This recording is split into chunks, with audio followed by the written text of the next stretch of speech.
Hello students, welcome to A to Z পরীক্ষা। আজকে তোমাদের জন্য একটি অতি গুরুত্বপূর্ণ টপিক নিয়ে এসেছি, যেটা আগামী পিএসসি ক্লার্কশিপ যে মেইনস পরীক্ষাটা আছে তার জন্য কিন্তু তোমাদের অবশ্যই এই লাস্ট মিনিট 1 মান্থে এই স্ট্র্যাটেজিটা তোমাদের ফলো করতে হবে। এই যে স্ট্র্যাটেজিটা আমি তোমাদের আজকে বলবো, এই স্ট্র্যাটেজিটা তোমরা যদি ফলো করো তাহলে দেখবে তোমাদের পিএসসি ক্লার্কশিপ মেইনস অবশ্যই ক্লিয়ার হয়ে যাবে। তো আজকে তোমরা অনেকেই বুঝতে পারছো না যে কীভাবে কীভাবে কমপ্লিট করতে হবে, কী পড়তে হবে, ঠিক আছে? সেই জিনিসটাই আজকে কিন্তু আমি তোমাদের এই লাস্ট 1 মান্থ একটা স্ট্র্যাটেজি কীভাবে ক্লিয়ার করা যায় সেটাই আলোচনা করব।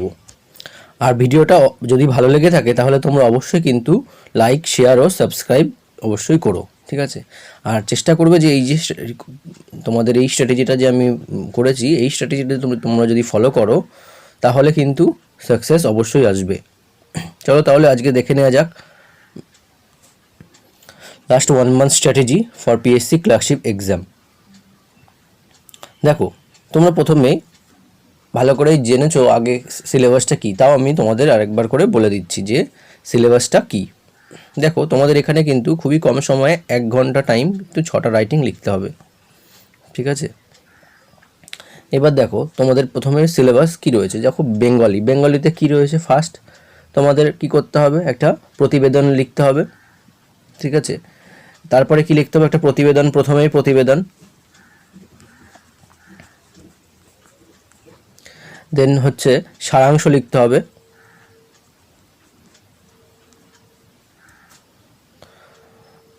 এরপর লিখতে হবে কি একটা ট্রান্সলেশন, মানে বেঙ্গলি টু ইংলিশ ট্রান্সলেশন, একটা বঙ্গানুবাদ,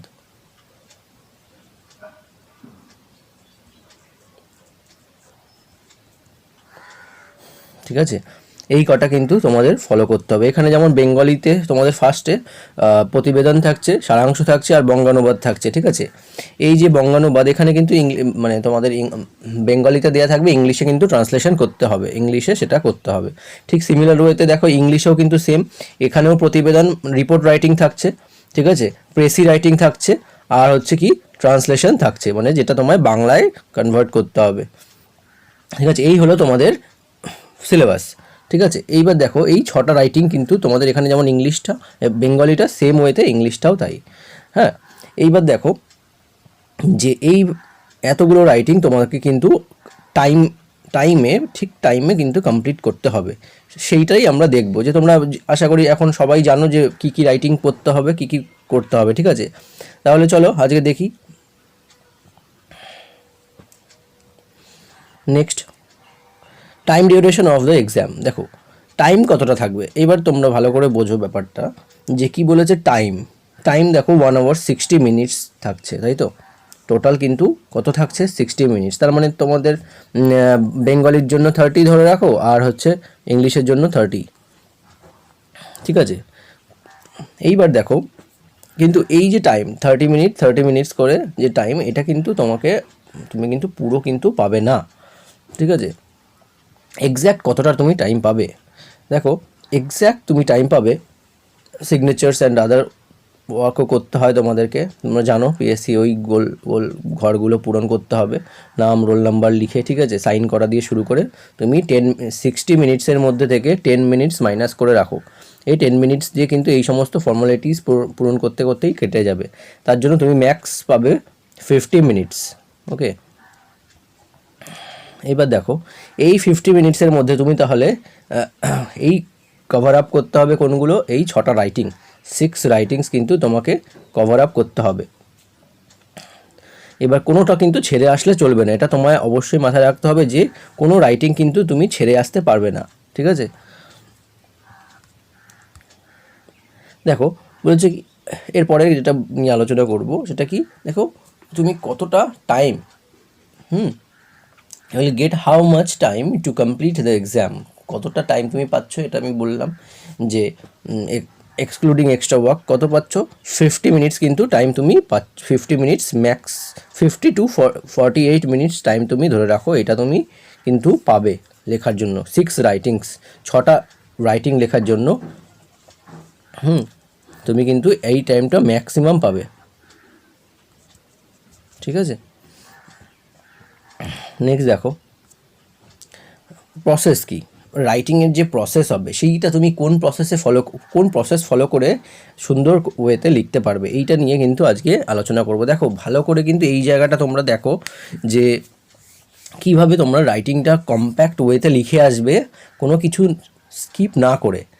এমন নয় যে তুমি রিপোর্ট নিয়ে বসলে তো রিপোর্ট লিখেই গেলে, ঠিক আছে, কিন্তু বাকিগুলো কিন্তু অ্যাভয়েড হয়ে গেল, এটা যেন না হয়। সব কটা তোমাকে টাচ করতে হবে, তোমাকে বলা থাকবে যে 150 কি 200 ওয়ার্ডসের মধ্যে লিখতে হবে, রিপোর্ট লিখতে হবে, কিন্তু সেটা ফলো করলে কিন্তু তোমায় চলবে না। তুমি যদি 200 ওয়ার্ড লিমিট ফলো করতে যাও তাহলে কিন্তু তোমাকে বাকিগুলো ছেড়ে আসতে হবে। সুতরাং তোমাকে ট্রাই করতে হবে কি সব কটা যেন পয়েন্ট টাচ করে তুমি আসতে পারো। দেখো তাহলে first, no time to waste in thinking. দেখো চিন্তা করে কিন্তু সময় নষ্ট করা যাবে না। পেপার পেলে, কোশ্চেন পেপার পেলে আর সঙ্গে সঙ্গে লেখা স্টার্ট করে দেবে। যে কি ফার্স্ট মাথায় একটা সেট আপ থাকবে যে আমি প্রথমে কী লিখবো, রিপোর্ট লিখবো বা প্রেসি লিখবো বা যাই হোক কী লিখবো সেটা তোমার মাথায় রাখবে। জাস্ট পয়েন্ট তো দেওয়া থাকছে রিপোর্টের ক্ষেত্রে, কোনো সমস্যা নেই। এখানে রিপোর্টটা দিয়ে আগে শুরু করে দেবে। তোমরা তো জানোই রিপোর্ট কীভাবে লিখতে হবে, তোমরা একটু রুলসগুলো দেখে নেবে। আর যে কটা পয়েন্টস আছে জাস্ট সেই পয়েন্টগুলো টাচ করবে, প্লেস ডেট দেবে বা স্টাফ রিপোর্টার দেবে, আর বাকিটা কিন্তু ওই পয়েন্ট টাচ করেই 5টা লাইন হলেও 5টা লাইনই লিখে দেবে, ঠিক আছে। পুরোটা কিন্তু 200 ওয়ার্ডসের মধ্যে কিন্তু লেখার কোনো দরকার নেই, তাহলে কিন্তু তোমরা পারবে না কমপ্লিট করতে, মনে থাকে জানো, বারবার বলে দিচ্ছি। নিট অ্যান্ড ক্লিন হ্যান্ডরাইটিং, যেটুকু লিখবে হ্যান্ডরাইটিংটা যেন একদম মানে নিট অ্যান্ড ক্লিন থাকে, ঠিক আছে। বেশি খুব কাটাকাটি করলে, ঠিক আছে, ওর মধ্যে কিন্তু সেটা কিন্তু প্রেফারেবল হবে না, মানে তোমার ইমপ্রেশনটা কিন্তু খারাপ পড়বে, তাই না। যেটুকু নিট অ্যান্ড ক্লিন হ্যান্ডরাইটিং থাকবে তোমার লেখাটাও কিন্তু সেইভাবে তারা দেখবে। এটা একটু চেষ্টা করো যে নিট অ্যান্ড ক্লিন যেন লেখাটা হয়। নেক্সট দেখো ইউজ অল পয়েন্ট, যেটা বললাম all the points of report যে লিখছো তার কিন্তু সমস্ত পয়েন্ট কটাই তোমাকে, সাপোজ ধরো 6টা পয়েন্টস রয়েছে, 6টা পয়েন্টই টাচ করবে জাস্ট, আর একটু 1 লাইন লিখে দিলে ব্যাস। ম্যাক্সিমাম 10 to 10 লাইন্স মতো লিখে দিয়ে চলে, মানে নেক্সট পরেরটা টপিকটা তোমায় ধরতে হবে কিন্তু, নাহলে কিন্তু 6টা রাইটিং এখানে এমন নয় যে তুমি একটা নিয়ে বসলে বা 200 ওয়ার্ডসের মধ্যে লিখে দিতে হবে, নাহলে কিন্তু মার্কস ওটার যদি করো তাহলে কিন্তু তোমার এক্সাম কমপ্লিট হবে না, তোমাকে সব ছেড়ে আসতে হবে। ফোকাস অন ওয়ার্ড লিমিট, দেখো এই যে জিনিসটা ফোকাস, ওয়ার্ড লিমিটের উপর ফোকাস, এই জিনিসটা কিন্তু তোমাকে করলে চলবে না এখানে, ঠিক আছে। এখানে দেখো রিপোর্ট রাইটিংয়ের ক্ষেত্রে তোমাকে বলা থাকবে, তোমরা যদি আগে প্রিভিয়াস ইয়ার প্রশ্ন দেখো তুমি দেখবে যে ওখানে লেখাই ছিল, 2006-07 কোশ্চেনেও দেখবে ওরা কিন্তু সেখানকার প্রশ্নে কিন্তু লেখা রয়েছে যে ম্যাক্সিমাম 50 ওয়ার্ডসের মধ্যে লিখতে তারা বলে দিয়েছিল, 30 to 50 ওয়ার্ডসের মধ্যে এরকম টাইপের লেখা। কিন্তু এখন যেহেতু লেখা থাকে যে 200 ওয়ার্ডসের মধ্যে লিখতে হবে, এটা কিন্তু একটা ট্রিক, ঠিক আছে। এই ট্রিকটা তোমায় ধরতে হবে যে ওরা লিখলেই যে তোমায় পুরো ফুল ওয়ার্ড কভার করতে হবে তাই নয় কিন্তু, হ্যাঁ। সুতরাং ওয়ার্ড লিমিটের উপর অতটা ফোকাস করার কোনো দরকার নেই, ঠিক আছে। ওটা তোমরা কিন্তু টাইম ওয়াইজ কিন্তু ওটা সাজিয়ে নেবে, হ্যাঁ। লিখেই গেলে তাহলে কিন্তু হবে না। Don't forget to write the title of the precis. এবার যে প্রেসিটা তোমরা লিখছো বা সারাংশটা যে বাংলায় লিখছো সেখানে কিন্তু অবশ্যই মনে রাখবে যে টাইটেলটা কিন্তু তোমাদের দিতেই হবে।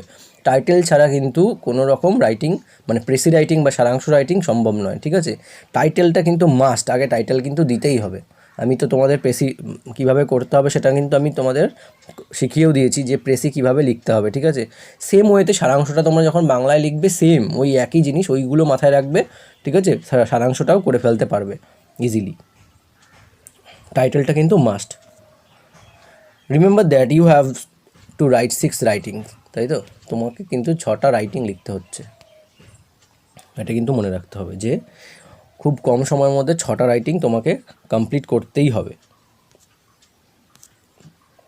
How to practice in this last 1 month. এবার দেখো কীভাবে তোমরা লাস্ট 1 মান্থে, এই লাস্ট 1 মাস যে বাকি রয়েছে তাতে তোমরা কিভাবে প্র্যাকটিস করবে এই রাইটিংগুলো। তাহলে দেখো এটা কিন্তু আমি যেভাবে সাজেস্ট করব সেভাবে যদি করো, এই লাস্ট 1 মান্থ স্ট্র্যাটেজি যদি ফলো করো, ঠিক আছে, তোমাদের আশা করি না কোনো অবস্ট্রাকশন ফিল করতে হবে ওখানে। দেখো এই যে লাস্ট 1 মান্থ এখানে তোমাদের স্ট্র্যাটেজি কী হবে, এখানে তোমরা ম্যাক্সিমাম যত পারো সেম ওয়েতে মানে ম্যাক্সিমাম প্র্যাকটিস করার চেষ্টা করো, কি সারাংশ প্র্যাকটিস করো, ঠিক আছে। দেখবো ওখানে কিন্তু খুব ইজি সারাংশ দেবে বা খুব ইজি প্রেসিও থাকবে, তোমরা ইজিলি সব ওটা বুঝতে পারবে যে কোনটা নিয়ে থাকছে। আর রিপোর্ট রাইটিং তো তোমরা জানোই, রিপোর্ট রাইটিং দেখে যাবে যে কোনো হেভি রিপোর্ট রাইটিং নয়, এটা কিন্তু WBCS-এর মতো রিপোর্ট রাইটিং মানে রিপোর্ট রাইটিং লিখতে হবে না, হ্যাঁ, এটা কিন্তু একদম নর্মাল রিপোর্ট রাইটিং। তোমরা যারা সবাই নিউজ পেপার পড়ো তোমরা তো জানোই আশা করি কীভাবে লিখতে হবে, জাস্ট ওই পয়েন্টগুলোই টাচ করবে, জাস্ট প্লেস দেবে, ডেট দেবে, ঠিক আছে, ওই পয়েন্টগুলো টাচ করে ব্যাস লিখে কমপ্লিট করবে। এবার দেখো কী করতে হবে, লাস্ট 1 মান্থে তোমাদেরকে করতে হবে যে প্রতিদিন কী করতে হবে, দেখো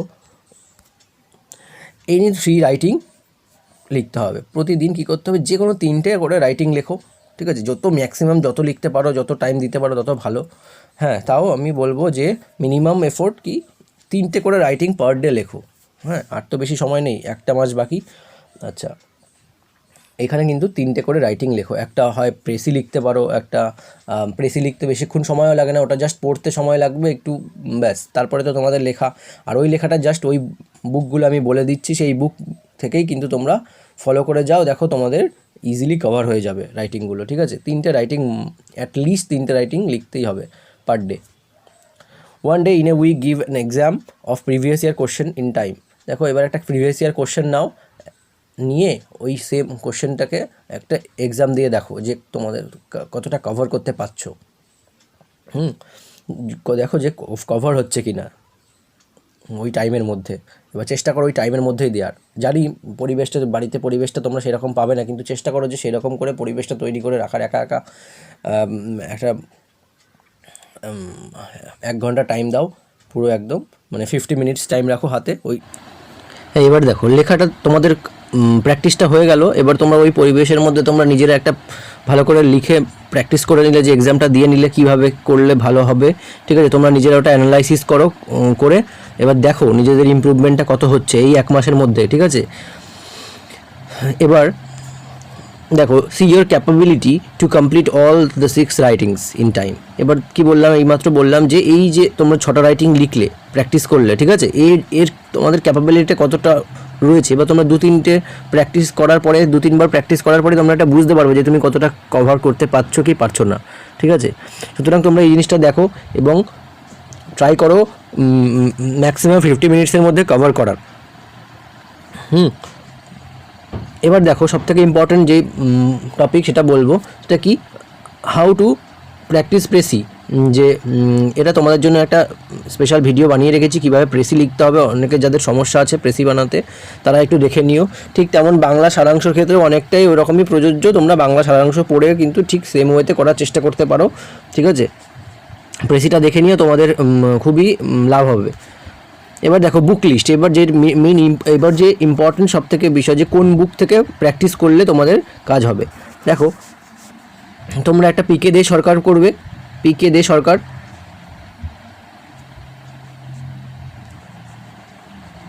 ঠিক আছে, পিকে দে সরকার করো। আর একটা করবে WBCS ক্র্যাক WBCS বলে একটা বই আছে, ক্র্যাক WBCS।